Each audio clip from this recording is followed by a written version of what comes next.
Welcome, ladies and gentlemen, to Table Talk with me, your host, Molif Chaplin.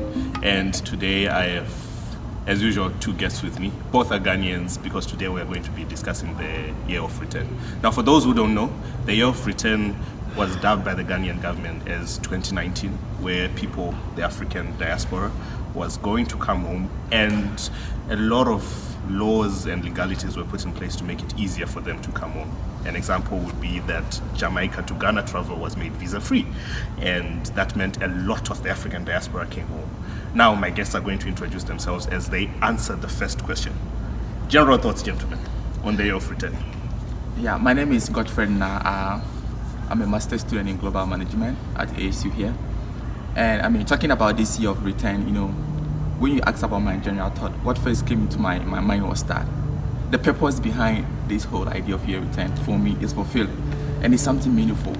When you think about it, they are trying to mark or celebrate the first African American that came to Jamestown and was enslaved. And when you think about it that way, I think it makes a lot of sense. And for me, that is something meaningful, and that is something worthwhile. Okay, I'm also Nana Kwame Ataofusu, and I study mechanical engineering master student. I think the Year of Return is a wonderful idea, and I also thinking, I really think about it economically. Like, Ghana is going to get a lot of exposure, people are going to come in, and people will want to do business with the country and things. And so I really think that the Year of Return is a wonderful idea, not just for Ghana, and I'm sure any other African country that emulates it will also have a lot of success in it. Yeah. Okay, so I'm hearing from both of you that it's a good initiative. It will bring success and also publicity to Africa, of course. And then I noticed there was a lot of hype associated with this publicity. People saying, "Oh, I'm going back to the motherland." Cardi B was even in Nigeria. Yeah. And my question is, was the hype worth it at the end? Did the hype lead up to what you expected of the Year of Return? I'll start with you. I think personally, since I was in Ghana and I didn't see a lot of things, but what I saw from social media, I think the hype really came to a fruitful end, in a sense that a lot of people came into the country, and according to the numbers that I read, quite a number of people, the number of people who came into the country this year compared to last year had increased tremendously. So the hype was worth it, yeah, and you could when I looked at my friends in Ghana, their social media accounts, so many parties here and there, so it looks like, well, the hype was worth it, yeah, at the end of the day. Party after party. Yeah, so picking up from what Nana Kwame said, I think the hype was worth it. Okay. You have Jay-Z, you have Beyonce, you have Boris Johnson, you have Cardi B all coming to Ghana.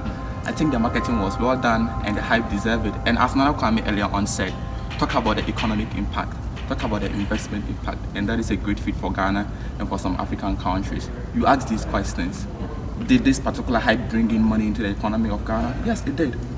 Did it increase the spending pattern of people in the economy? It did. Did it help local businesses? It did. And that is the good thing. And you know what? This thing is putting Ghana in the forefront, and that is the amazing thing. People in the West are beginning to hear about the country Ghana.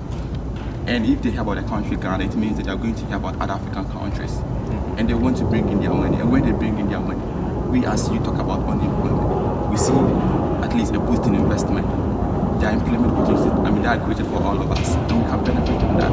And so for me, the hype was worth it. And I think subsequent things should be done. Okay. Yeah. For our viewers, there are links that will be put in the description, which will link you to the articles that we used for this discussion. My last question, I think, would be, given that the Ghanaian government projected figures, they had these projections at the beginning of the year, which they used, we will make this amount of money, this will be good for our economy. And there were obviously reports that came out recently. The finance minister clarified a few points. Do you think that the inflation of good figures and the deflation of bad figures in this regard, where we have reporters coming out and saying, no, these figures were inflated, or these figures are actually wrong, do you think it's a good thing, or it's a bad thing, or it's not a thing at all and it's normal when people, like how I would say to my mates, Charlie, you know the problem? Yeah, I think like I really do think it's a very big problem because it just goes back to show like to affirm the stereotype a lot of people have about Africans, which is like corruption.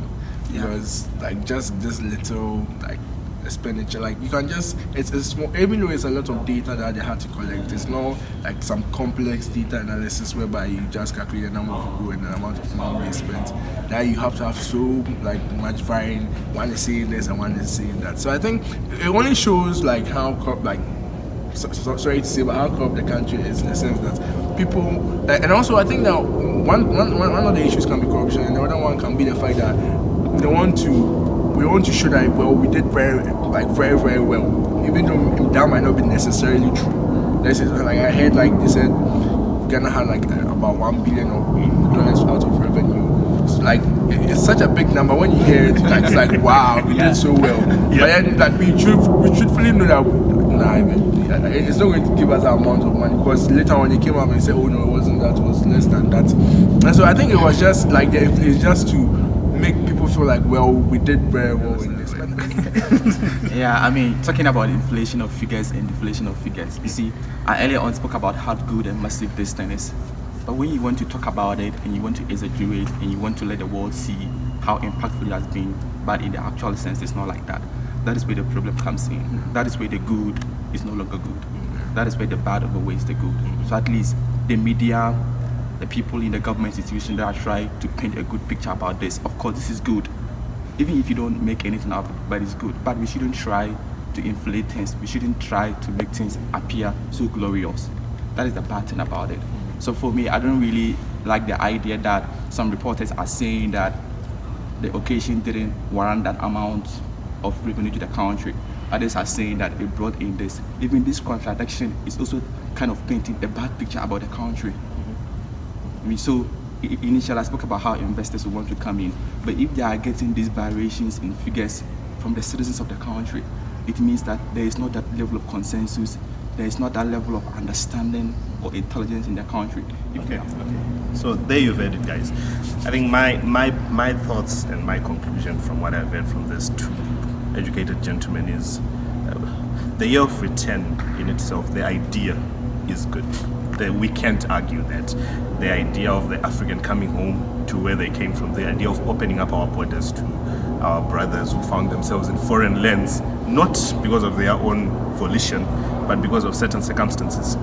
But this whole phenomenon of inflation of figures and deflation of figures to suit a certain narrative where one side wants to say this was bad and the other wants to say this was good, and then it all seems like there is no in between. It's never black and white. There are so many shades of gray in between, and those are where we need to get to. It's always about compromise, finding the truth, and the truth is always about finding compromise. We can't have polar left and polar right. That's not how the world works. And so my conclusion would be, to every African who finds a piece of data they think is too good to be true, trust me, it always is too good to be true. Do your own research, find out the truth. Okay, so all our viewers, don't forget to share your thoughts. Join the discussion in the Tower section on Baobab on YouTube. Share your thoughts and argue as much as you want there. But please bring facts and truth. Facts and truth. No feelings. No emotions. No emotions, folks. Molif out.